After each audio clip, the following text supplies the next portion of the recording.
ইব্রাহিম, প্রিয় বাগেরহাটবাসী, আজকে আমরা এখানে আসছি বাগেরহাট মানুষের কথা নিয়ে। এটা কোনো রাজনৈতিক দলের কথা না, কোনো রাজনৈতিক দলের দাবি নয়। এ দাবি বাগেরহাট আবহাওয়ার জনগণের।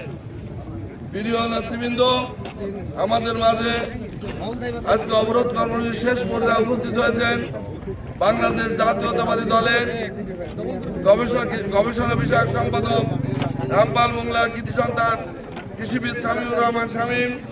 আমাদের মাঝে উপস্থিত হয়েছেন রামপাল মোংলার আরেক কৃতি সন্তান জামাত ইসলামের নায়েবে আমির অ্যাডভোকেট শেখ আব্দুল ওয়াদুদ।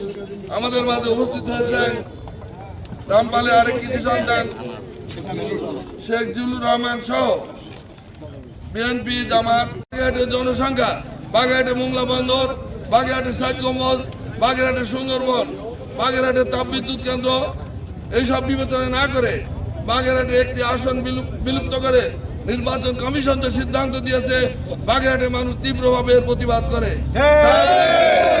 তারই অংশ হিসেবে আজকে বাগেরহাট আবহাওয়ার জনগণ, সমস্ত রাজনৈতিক দলের নেতৃবৃন্দ আজকে বাগেরহাটের গেট পয়েন্ট এবং দক্ষিণ অঞ্চলের বৃহৎ মহাসড়ক এই কাটাখালী মোড়, রূপসা, মোংলা, বরিশাল এবং মোংলা বন্দরের এই যে অবস্থান, আমরা এখানে আজকে সকাল 8টা থেকে যে অবস্থান ধর্মঘট শুরু করেছি, সারা বাগেরহাটের সমস্ত অফিস আদালত, রাজপথ সব অবরুদ্ধ হয়ে গেছে। লক্ষ লক্ষ মানুষ আজকে রাজপথে নেমেছে। তাই নির্বাচন কমিশনার, আপনাকে বলতে চাই, অনতিবিলম্বে আপনি আমাদের যে আসন বিলুপ্ত করেছেন পুনর্বহাল করুন। অন্যথায় আপনি বঙ্গোপসাগরের ভাটি দেখেছেন, জোয়ার দেখেন না, বাগেরহাটের মানুষকে দেখেন নাই। প্রয়োজনে আপনার ওই চেয়ার ছেড়ে পালিয়ে যেতে হবে, আমরা যাবো। আমি বক্তব্য না নিয়ে আমাদের নেতৃবৃন্দ অনেক গুরুত্বপূর্ণ কথা বলবেন। আমাদের ইতিহাস, আমাদের ঐতিহ্য আজকে ধ্বংসের পথে। এটা কোনো রাজনৈতিক দলের দাবি নয়, বাগেরহাটের মাটি ও মানুষের দাবি।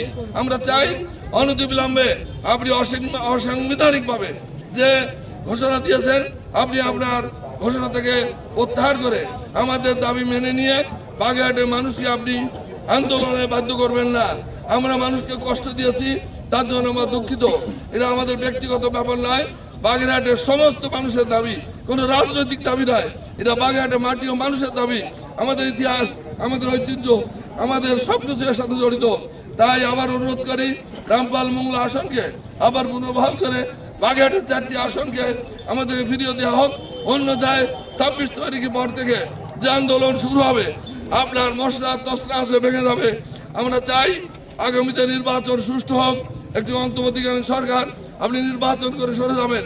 একটা দেশে গোলমাল সৃষ্টি করে নির্বাচন বিলম্ব করার চেষ্টা করবেন না।